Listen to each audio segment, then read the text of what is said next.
You're at the wrong table, but could you maybe stay for a while? Amara Leigh's voice was soft, hesitant, but not afraid.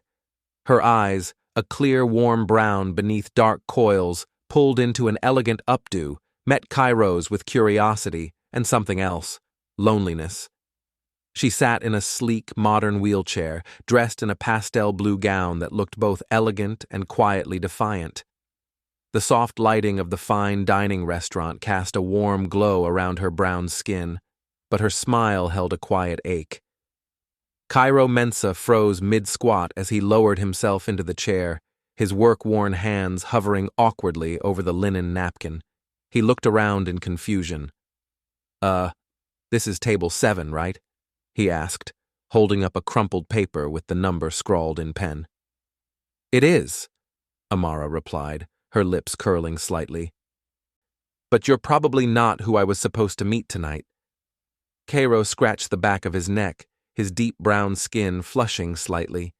He was dressed in his best button-up shirt, still wrinkled from the back of his closet, and his boots, though freshly wiped, bore the unmistakable scuffs of a man who worked with his hands. "Then I guess I really am in the wrong place," he said, half standing again. Amara paused. "But if you don't mind sitting with me anyway, I wouldn't mind a little company." He blinked. "Really? I mean, it's already awkward," she added with a dry smile. "Might as well embrace it." Kairo sat down, and just like that, two strangers, both at the wrong table, began a conversation that would change everything. What neither of them knew was that fate, or a very convenient mix-up, had brought them together. Amara had arrived at the upscale restaurant that night for a blind date set up through a discreet, no-profile photo dating app. After years of hiding behind headlines, expectations, and her wheelchair, she'd hoped this anonymous approach might finally let her meet someone who saw her, not her status or her disability. Her match, a man named Darius Holt, was supposed to meet her at table 7. Kairo, on the other hand, had never used a dating app in his life. His best friend, Tobias Kane, had signed him up as a joke, filled in a fake profile, and even secured a dinner reservation using a promotional voucher he'd won from a radio contest. The plan was simple. Kairo shows up, has a free steak, maybe meets someone interesting. What Tobias forgot to mention was that he'd accidentally, or intentionally, put Kairo down for table 7. So when Kairo arrived, scanned the room, and saw a beautiful woman sitting alone at the only open table labeled 7, he assumed the universe was being kinder than usual. And Amara, expecting a stranger anyway, thought perhaps her date had simply arrived. Neither of them suspected the truth. They talked, not about wealth, not about jobs, not about chairs or expectations. Kairo told her about grilled cheese sandwiches and old soul music. Amara shared her love for thunderstorms and vintage film cameras. They joked about the tiny forks on the table and how neither of them knew what to do with them. Kairo didn't ask about the wheelchair. Amara didn't mention her last name. For a while, it felt like the world had melted away, until it didn't. The real Darius appeared 25 minutes later, tall, overdressed, and oozing entitlement. He stormed over to the table and froze when he saw Amara, his face twisted. "Wait, you're in a wheelchair? This is a joke, right?" The restaurant fell into a sudden hush. Chairs scraped as patrons turned to stare. Even the clink of silverware paused mid-air. Amara's face drained of color, her hands stiffened around her water glass. Kairo slowly stood. He turned toward the man, voice calm, but solid. "I'm the one sitting with her. Who are you?" Darius sneered. "I'm her date." Kairo took a step forward, placing himself directly between Amara and the man. "Not anymore." The silence deepened. Darius scoffed, muttered something under his breath, and stormed out, leaving tension in his wake. Kairo turned back to Amara, his expression softening. "You okay?" She nodded barely. "You didn't have to do that," she whispered. Kairo shrugged. "Yeah, I did." He pulled out her chair gently and asked, "Do you want to get out of here?" Amara hesitated only a second, then nodded. "Yes, very much." And as they left the restaurant, both still unaware they weren't meant to meet that night, something unspoken settled between them. The date might have been a mistake, but the connection, that felt real. Outside, the night air was cooler, calmer. The buzz of the restaurant faded behind them as they made their way down a narrow, tree-lined path that opened up into a small city park lit by soft, golden lamps. "I'm sorry," Kairo said, his voice low. "I didn't mean to crash your night. I thought I was supposed to be at that table." Amara stopped by a bench and turned toward him. "You weren't supposed to be. But maybe... I'm glad you were." Kairo smiled, rubbing the back of his neck awkwardly. "If you still want someone to eat with... I know a food truck not far from here. Grilled cheese and tomato soup. Nothing fancy. But the guy remembers your name after one order." Amara tilted her head. "Grilled cheese sounds perfect." They walked. She wheeled. He paced beside her. When they reached the truck, Kairo ordered, adding extra crispy edges. "Trust me." They took their food to a park bench, steam rising from the paper cups. Amara sipped her soup. "So, what's your story, Mr. Mechanic?" Kairo laughed. "You already figured me out?" "You smell like engine grease and kindness," she teased. "I'm a fast learner." He looked down at his sandwich, then back up at her. "Well, my dad passed when I was 10. Mom worked nights at the hospital. I started fixing bikes in middle school. Then cars by high school. Never had much, but my little sister, she just graduated college. Full ride. That's what mattered." Amara's expression softened. "You raised her?" He nodded. "Best thing I ever did." She leaned back in her chair. "That's beautiful." Kairo looked at her gently. "What about you?" Amara hesitated, her fingers curled slightly around the cup in her lap. 3 years ago. Car accident. It was raining. I was driving. Lost control." Kairo waited, silent. "My lower spine was crushed. Doctors said I was lucky to live. Some days I'm not sure if that's true." Kairo's eyes met hers, unwavering. "I think it is." She looked away for a moment, blinking. "Tonight was my first date since. I guess I thought if I hid everything, maybe someone could see me before they saw the chair." "I saw you," Kairo said softly. She turned back toward him, surprised. "You were wearing a blue dress, hair like silk, telling a stranger about grilled cheese. That's what I saw." For a moment, she couldn't speak. As she reached for her drink, her grip slipped slightly. Juice spilled across her hand and lap. "Oh," she gasped, instinctively pulling back. Without hesitation, Kairo reached into his jacket pocket, pulled out a clean handkerchief, slightly faded but neatly folded, and gently dabbed at her fingers. "It's okay, I've got it," he murmured, his hands careful, respectful. Amara's breath caught. He wasn't flustered, he wasn't overreacting. He just helped. Kairo glanced up at her, his voice steady. "I wiped your hand because it deserved care, not because I feel sorry for you." She froze. Something cracked quietly in her chest. Then, slowly, her lips curled into a smile. Not polite, not guarded. Real. A quiet, radiant smile that reached her eyes.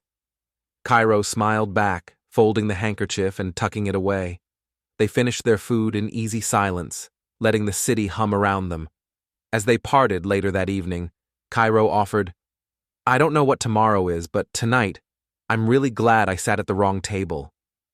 Amara looked up at him, her eyes shimmering under the streetlight. "So am I."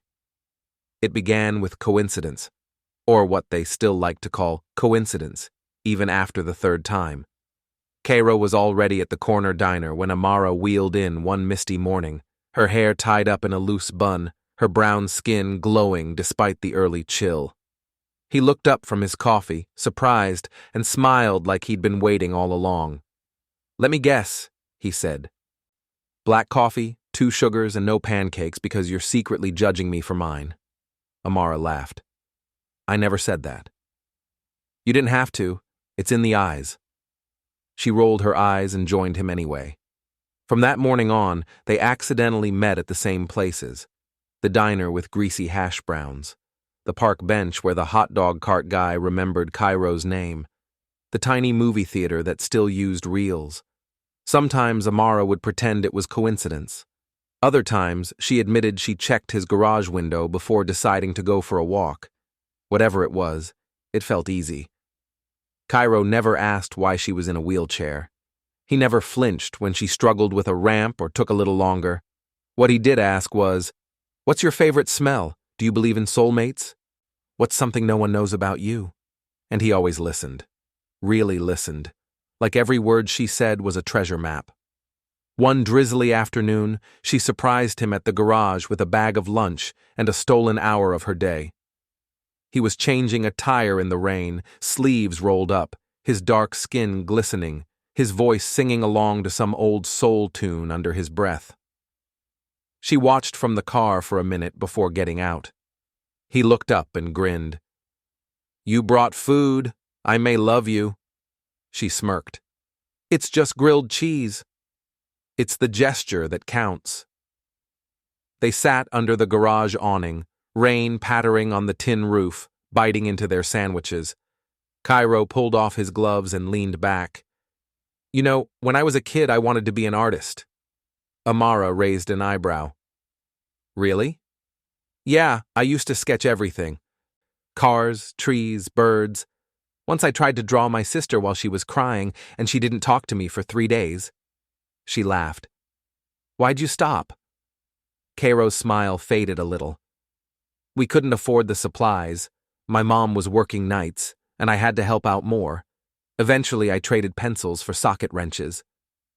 Amara was quiet for a moment, then reached into her tote bag. She pulled out a small sketchbook and flipped to a page. It was him.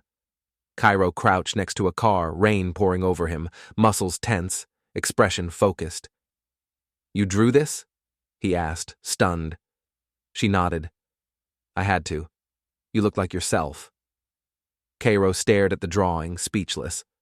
"No one's ever drawn me before," he finally said. She shrugged, but her cheeks flushed. "I just wanted you to see how I see you." That night, Amara returned home later than usual.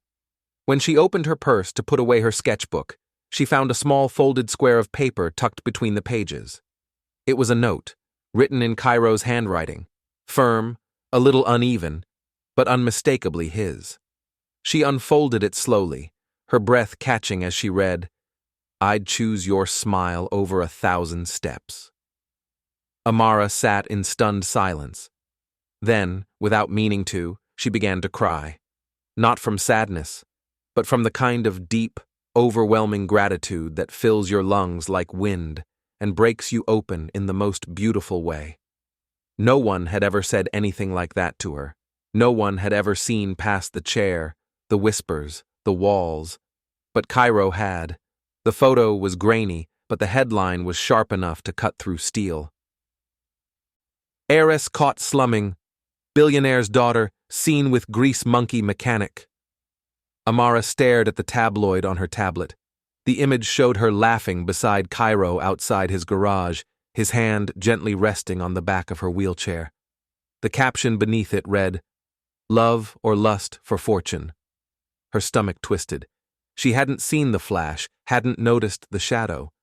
But now it was everywhere. When she stepped into her father's office, the air felt cold despite the polished oak and warm lighting. Solomon Lee didn't look up from the paper. "Close the door," he said curtly. Amara obeyed. He lifted the tabloid and held it up like a weapon. "Explain this." She sat straighter in her chair. "There's nothing to explain. I was spending time with someone I care about." "Someone," he repeated bitterly. "A mechanic with no pedigree, no future, who sees you as a payday." Amara's eyes narrowed. "Kairo isn't like that." Her father stood, voice rising. "You think he's with you for your charm? You're my only child, the public face of this empire, and you've become a joke." "He didn't ask for any of this." "He doesn't have to," Solomon snapped. "Men like him don't ask. They take." Amara clenched the arms of her chair. "You don't know him." "I know enough," her father said darkly. "I had him investigated." She froze. "You what?" "I know his financials, his work history. He's nothing. You can't build a future with nothing." Amara's voice trembled. "I wasn't aware my future had to be approved like a business merger." Her father's gaze hardened. "Find someone who understands your world. Not someone who fixes flat tires for a living." She left without another word. Later that evening, she texted Kairo to meet at the diner. She arrived early, trying to steady her breathing. Kairo entered, wiping his hands on his jeans, smile fading when he saw her expression. "Everything okay?" She forced a smile. "Yeah, just a long day." They ordered the usual, but Kairo noticed her silence. "You're quieter than usual." Amara stirred her tea, eyes downcast. "My father found out." Kairo leaned back. "And he's not happy." She looked up, forcing casualness. "Maybe we should cool things down. Just lay low for a bit." Kairo's brows furrowed. "Cool things down? Why? Did I do something wrong?" "No," she said too quickly. "It's just complicated." Kairo studied her, reading every flicker of hesitation. Then softly, "I don't need your father's approval or his money. I don't care about being accepted into any boardroom. I just need to know you're still you." She didn't answer. He leaned forward. "Amara, I don't care if the world thinks I'm nobody. I just need to know the person I'm sitting across from is still the girl who smiled at grilled cheese and sketched me like I mattered." She blinked fast, swallowing hard, but her silence spoke louder than tears. Kairo leaned back, the hurt in his eyes barely hidden. "Right." He stood slowly, placing enough cash to cover both meals on the table. Amara opened her mouth but stopped. He looked at her one last time. "I don't need a title, Amara. I just need you to still be you." And then he turned. She didn't stop him. Kairo knew they were watching him. It started subtly. Unfamiliar cars parked across from the garage, strangers pretending to ask for oil changes. Then came the visit. A black sedan pulled up after closing. The man who stepped out wasn't large, but carried the weight of authority like a badge. Crisp suit, cold eyes. "I represent Mr. Leigh," he said smoothly, without offering a hand. Kairo folded his arms. "Of course you do. You've become an inconvenience." Kairo said nothing. The man took a step closer. "Let me be blunt. Walk away quietly. No more dinners, no more text messages, no more contact with Miss Leigh." Kairo's jaw clenched. "Or what?" The man smiled, almost kindly. "You know how fragile your license is. A small report here, a complaint there. Things happen. Inspections fail. Loans disappear." He slipped a card onto Kairo's workbench. "Be smart." Then he left. Kairo stood there long after the taillights vanished. His hands trembled, not from fear but from rage, helplessness, and love. He stared at his phone. One missed call from Amara. He didn't call back. He couldn't, for her sake. Amara stared at her phone like it had betrayed her. 16 missed calls, 17, 23. All unanswered. She texted, "Are you okay?" Nothing. "Please talk to me." Nothing. "Kairo, I'm sorry. I didn't mean to push you away." Nothing. She stopped trying after the 7th voicemail. One night, after a week of silence, she found a small envelope in her apartment mailbox. No name, just her address written in careful print. She tore it open with shaking fingers. Inside was a single folded piece of paper in his handwriting. "I can't walk beside you, Amara, but I'll always be just behind you, like a shadow that keeps you standing. This is not goodbye. It's just me keeping you safe. Kairo." Her breath caught. She read it again and again. Then the paper slipped from her hand. No. Her scream echoed off the walls. She wheeled backward, knocking over the small table in her hallway. Her sketchpad scattered, pencils clattered across the floor. She slammed her fists into the arms of her chair, eyes blazing with tears. "Why?" she cried. "Why are you doing this?" She pushed herself toward the door, flung it open, rolled into the empty hallway, and shouted down the silence. "I don't want to be protected. I want you." No answer, only the faint hum of a vending machine and the sharp sobs breaking from her chest. She wheeled back into her apartment and slammed the door shut. Then she did the only thing she hadn't done since the accident. She let herself fall apart. The rain came without warning. Thick, heavy drops soaked Amara's dress as she wheeled herself down the street. Her hair clung to her cheeks, her breath short, fast. She didn't care. She didn't tell anyone where she was going. She just went. The bridge wasn't far, but every inch of the way felt heavier than it should. Her arms ached, her fingers numb, but she kept pushing because the memory was stronger than the storm. It was her favorite place as a child, the old pedestrian bridge over the river. Her mother used to bring her there on warm evenings. They'd count the boats and throw breadcrumbs to the ducks. It was where her mother had once said, "You'll walk across this bridge on your own one day." That dream died the night of the accident. And now all she wanted was to reach it alone one last time. Amara turned onto the ramp, wheels squeaking against the soaked pavement. The rain poured harder, blurring the lights of the city behind her. Thunder rolled somewhere in the distance. She made it halfway across when the front wheel jolted. "Come on," she whispered. The wheel was stuck in a crack between boards. She rocked the chair gently, trying to dislodge it, but it didn't budge. Another tug. Nothing. And then, headlights. From the far side of the bridge, a delivery truck appeared, moving faster than it should in the downpour. Amara waved frantically, screaming, "Stop!" But the driver couldn't see her in the rain. The bridge was narrow, visibility low.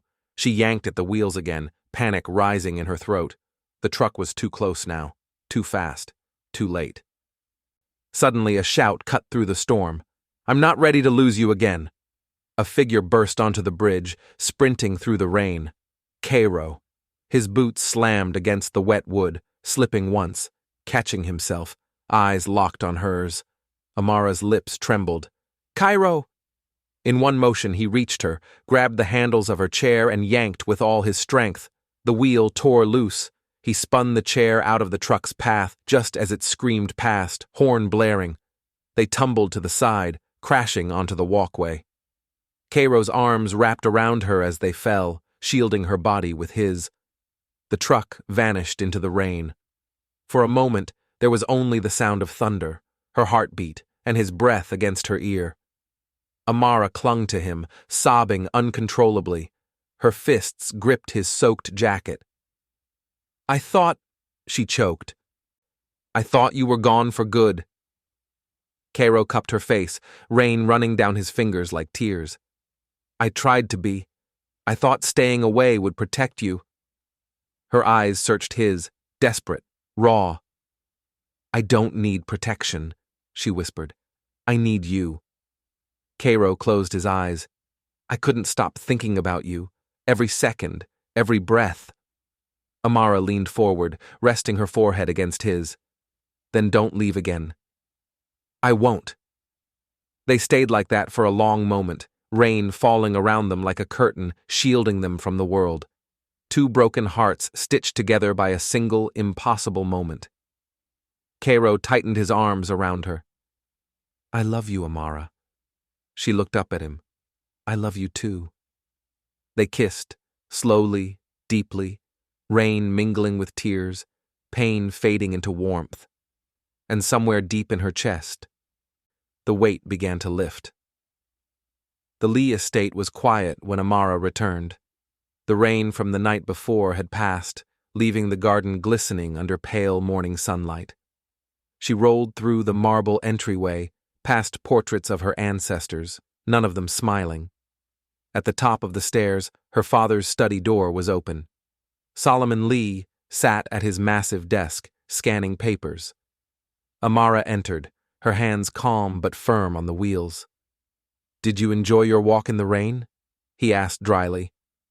"I came to talk," Amara said evenly. He finally glanced at her, eyes cold. "If it's about that mechanic again, Kairo Mensah is the man I love." His mouth twitched with disdain. "A man with no pedigree, no class. You think that's love? You've been manipulated." "No," she said, voice sharpening. "I've been seen, heard, respected. Things I haven't felt in this house for years." Solomon stood, towering over her. "I've built everything you have. I won't let you throw it away for someone who doesn't belong in our world." "I don't want your world," Amara said, trembling with truth. "Not if it means choosing between you and my happiness." "You'd leave the company?" he asked, stunned. Amara nodded slowly. "Yes. If you can't accept Kairo, I will step away from Leigh Properties. I won't live under your control anymore." The air went still. A door creaked open behind them. Kairo stood in the doorway, his hands clean, shirt pressed, but his eyes betrayed the nerves beneath. "Mr. Leigh," he said, stepping inside, voice low but steady. Solomon stared at him with contempt. "You've got nerve." Kairo nodded. "Yes, sir, I do." He walked forward, stood beside Amara, then gave a respectful bow of his head. "I'm not here to ask for your blessing," he began. "I know you think I'm not enough for her. And maybe in your world I never will be. I don't have the right last name. I fix cars, I take night shifts, my hands are always dirty." He paused, glancing down at Amara with softness in his eyes. "But I love your daughter with everything I have. I don't want her money. I don't need her name. I just want to stand beside her and give her the kind of life where she never feels small again." Amara blinked back tears. Kairo turned back to her father. "You can dig through my records, threaten my job, send people to tail me, but you can't scare me into leaving her." Solomon's face darkened. "You think that's courage?" Kairo met his gaze. "No, that's love." There was a silence, heavy with pride, fury, and something unspoken. Amara reached for Kairo's hand. "You once told me to find someone who would fight for me. He just did." Solomon looked between them, eyes sharp but unreadable. He didn't speak, didn't nod, but he turned slowly and walked back behind his desk. That, somehow, said enough. Kairo squeezed her hand, breath shaky but relieved. As they exited the study together, Amara whispered, "You were perfect." Kairo smiled slightly. "I was terrified." She leaned into him. "I've never been prouder of anything in my life." And for the first time since her mother's passing, Amara felt truly free, because she wasn't just choosing love, she was choosing herself. 6 months later, the backyard behind Kairo's garage looked nothing like it had ever looked before.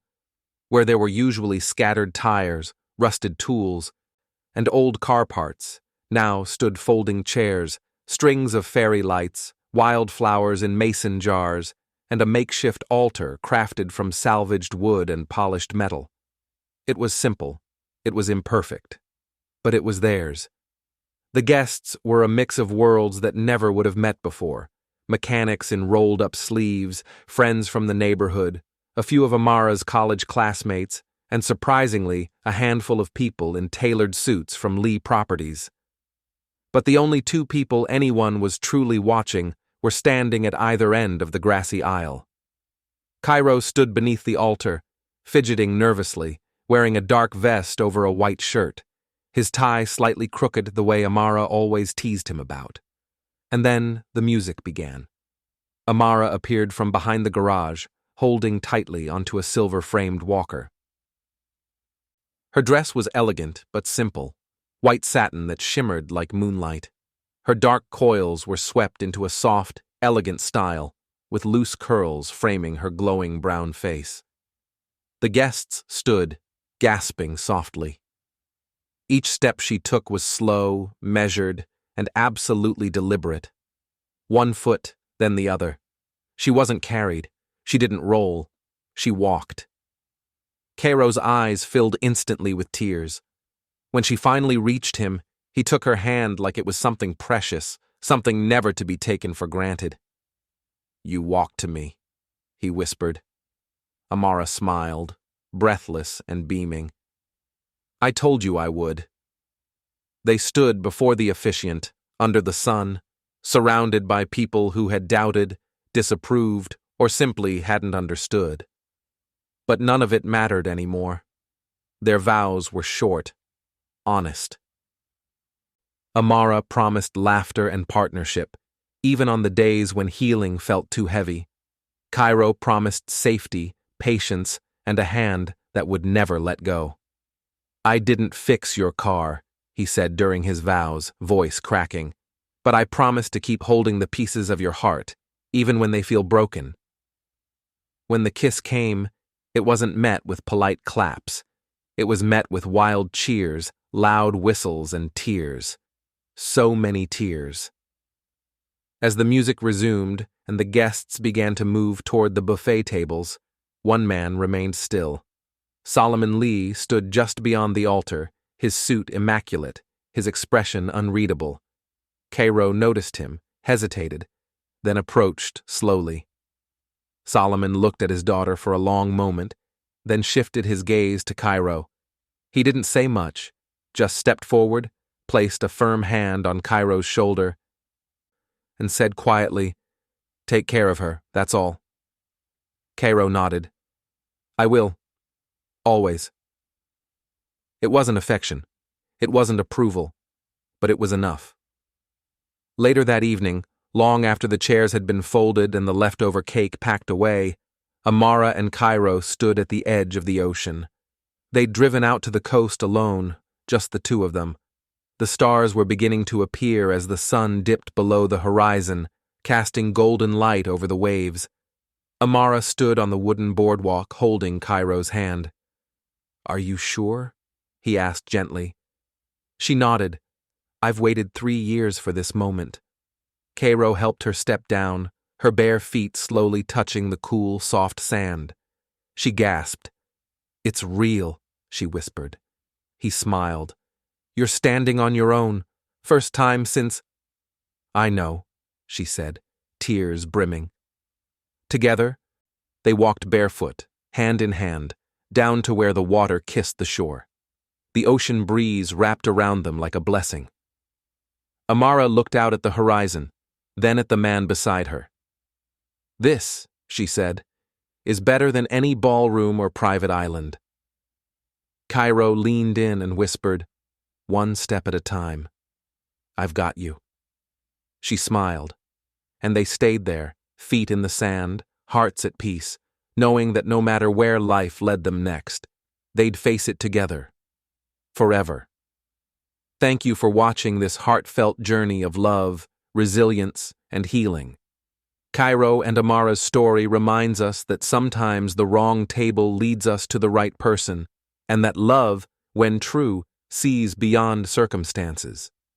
If this story touched your heart, don't forget to like, share, and subscribe to Tribe Afri Tales for more emotional stories that heal, inspire, and remind us of the power of kindness. Hit the bell so you never miss a tale that could change your day. Because kindness is the richest love story of all.